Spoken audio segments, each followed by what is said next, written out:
Hello everybody.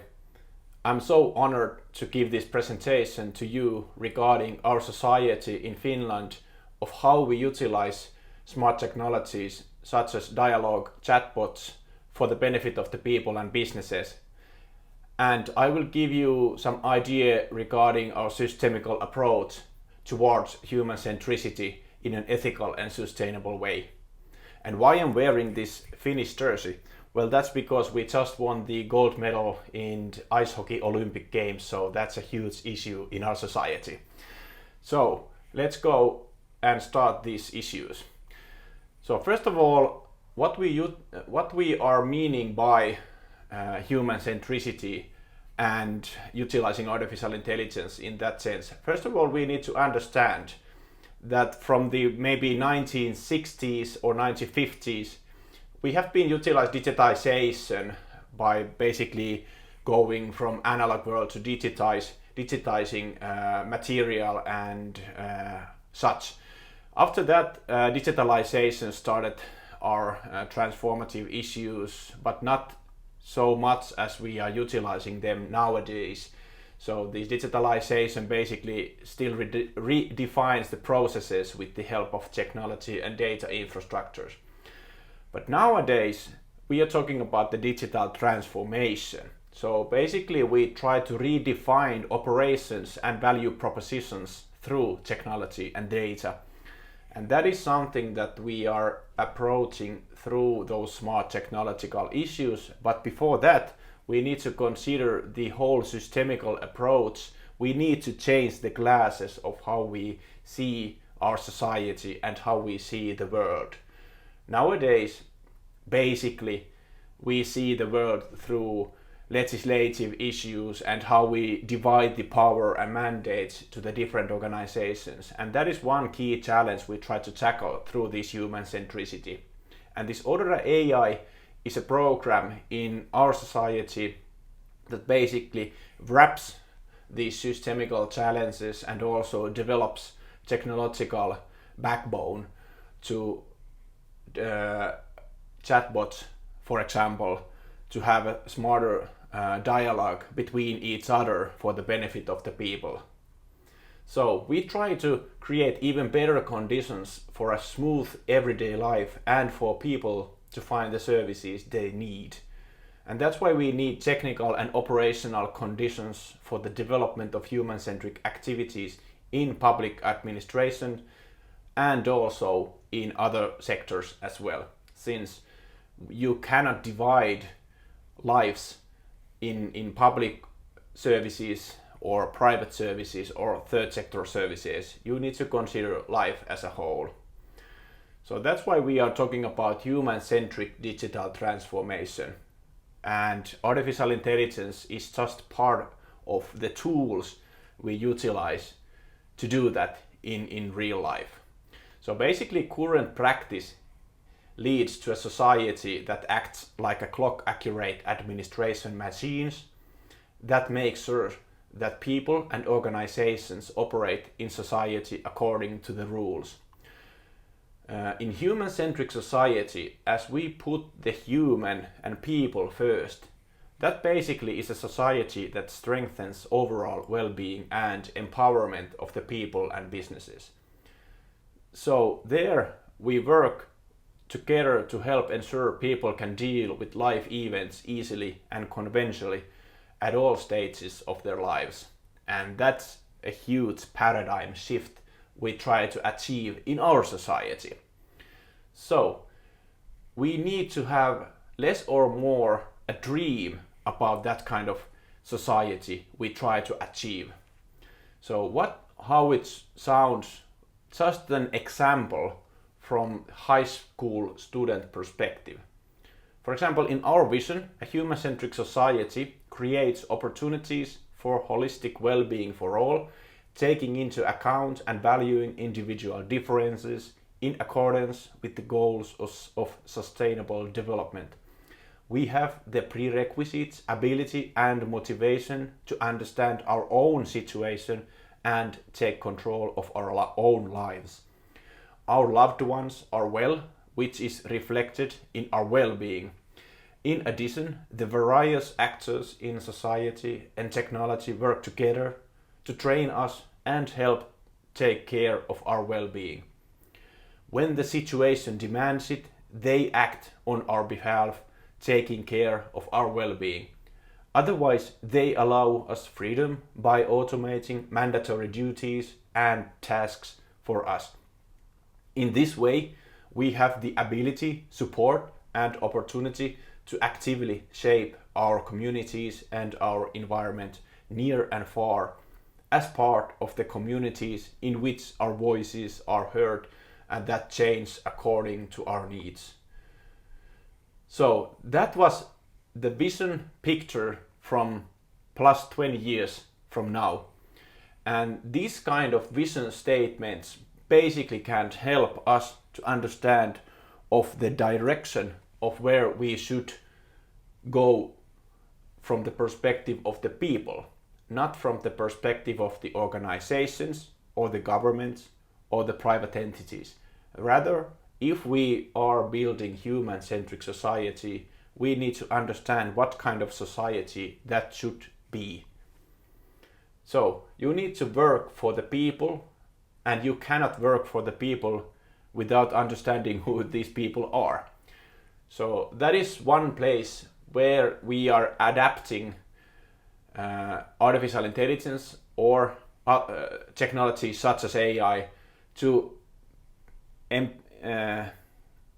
better our own understanding of our people. And the better understanding we have from our people, the better and proactive services we can provide for the people within our society, not just for the citizens, not just for the municipality organizations, rather any people who are involved in our society. That's why we are making better understanding through situational analysis by utilizing lots of different kind of data to make better understanding through cluster analysis, for example. Those cluster analysis helps us to make a much clearer picture of our people, and those clusters actually are key points of our systems change. So when we are looking into preferred futures, we also need to take concrete steps toward preferred futures.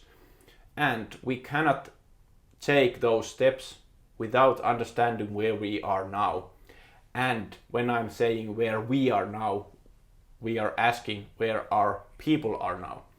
So if we try to help people to get better and better within their own lives, we need to understand where we are starting from and where we are heading to. And with those, we can make the real business cases towards the actions.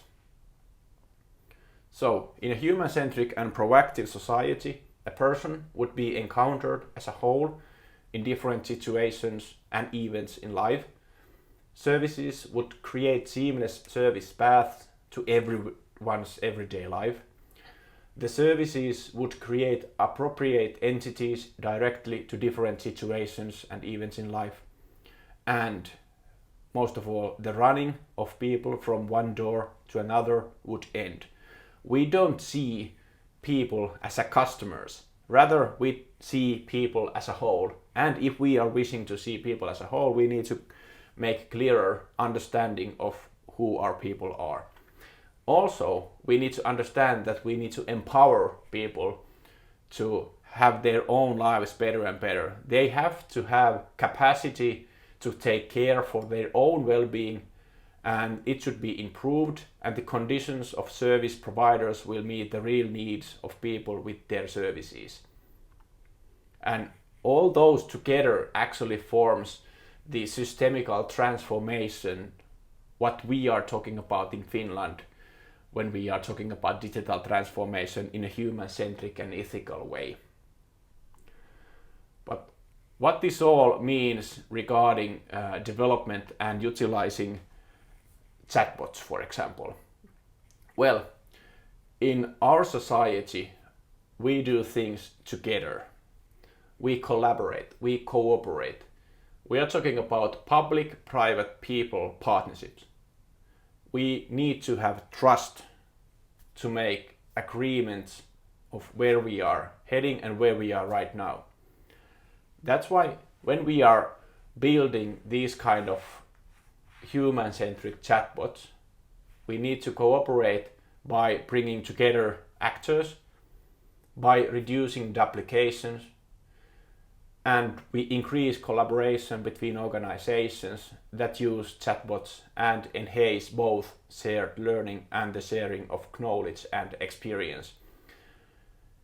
In our case, we are building core services that we called the AuroraAI Network. This AuroraAI Network basically enables smart services to collaborate for the benefit of the people and businesses in different life events or business events. And this AuroraAI chatbot community is basically a cross-organizational and cross-domain network whose expertise and insights promoting the service structure of the nationally comprehensive AuroraAI Network and unifying development work for a human-centric chatbot development. Our mission in this chatbot community is to promote the development of service entities into a human-centric chatbots. We also learn and understand about the necessary change in operations, its content, and the management and challenges of change. We build and understand of what a change in the networked operation and production of services requires and what it entails. In addition to enabling technology, the AuroraAI Network and information system services and deployment. We also eliminate duplication and accelerate our learning by networking and being aware of each other's project content, steps, challenges, and entry requirements for knowledge structures and service descriptions. We experiment and test completed functions, service components, and methods.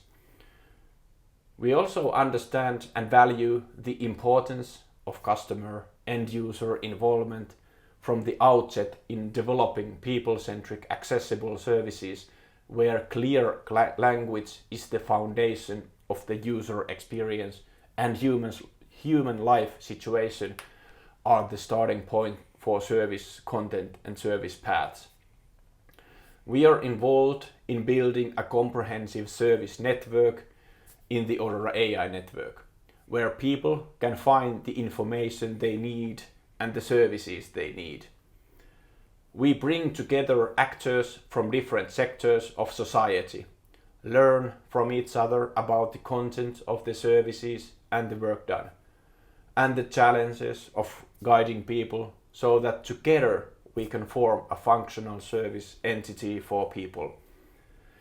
We guide technology vendors to innovate solutions compatible with the AuroraAI network and service packages, and to participate in the co-development of open AuroraAI chatbot technology and open training data.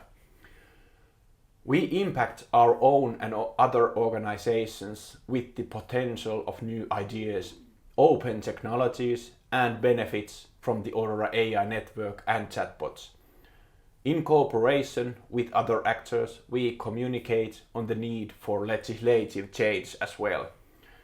And last but not least, we provide support for understanding the potential of AI-based tools and considering the realities of deployment, even for organizations for which understanding the technological preconditions is not part of the core mission or organizational expertise. So, this kind of system change requires enormous amount of activities simultaneously. You cannot just concentrate on applying chatbot or dialogue operations. Rather, you need to consider the systemical perspective and try to understand the paradigm shift from the organizational perspective to the human-centric approach. And that is a huge shift, and it requires lots of cooperation with the different kind of organizations, public, private, and the people. So through those collaborations, you can build systemical approach that benefits all and improves the well-being of the people and viability of the organizations and businesses. So these key components or key concepts are the things we are studying and applying in Finland as we speak. And these human-centric chatbots are just one part of the whole system change, where we at the same time try to figure out how we empower people to support their own lives and businesses to enhance. Also, we support proactive decision making that start from the people's perspective through shared situational analysis. We build future images that are also shared, that helps us and each organizations to focus on the same goals. We also build alliances where shared resources are concentrated on the same goal for the benefit of the people. That's why these kind of transformational activities need to be considered as a business cases or cases themselves. So you cannot just change everything at the same time. You need to focus on some group, and that's why we try to divide the challenge through these systemical slices, and these systemical slices are basically life events or life situations or business events. Through this kind of approach, you are seeing your own society from different perspective. And when you are utilizing chatbot technologies, you can start collaborating with these technologies with different organizations. And that kind of approach actually changes the dialogue of what kind of dialogue you are having with your customers or citizens. In our case, we are talking about the people. So people are having different kind of life events and situation, and you need to consider these dialogues from people's perspective, from these life event approach perspective. That basically also changes legislative issues and mandates of how you actually provide your services. You are not just providing end user services, customer approach manner from different silos. Rather, these different organizations need first of all start collaborating, start to make a clear shared analysis and understanding of the people and what kind of services they need. Then through those collaborative issues, we can really form a viable service ecosystems that basically consist also dialogue and chatbot services. Not just chatbot services, there can be any kind of services. For example, in AuroraAI Network there is like an analog services as well. They don't need to be just chatbot services. And the AuroraAI Network basically stitches all together, makes the smart services to collaborate for the benefit of the people, not for the benefit of the organizations. By this kind of approach, we try to figure out what kind of society this human-centric and ethical society might be. And that is the way we are going in Finland. And hopefully these kind of approaches, many other societies are applying at the same time. That pushes our societies in a way that really strengthens our people's well-being around the globe. Thank you for listening and have a good spring.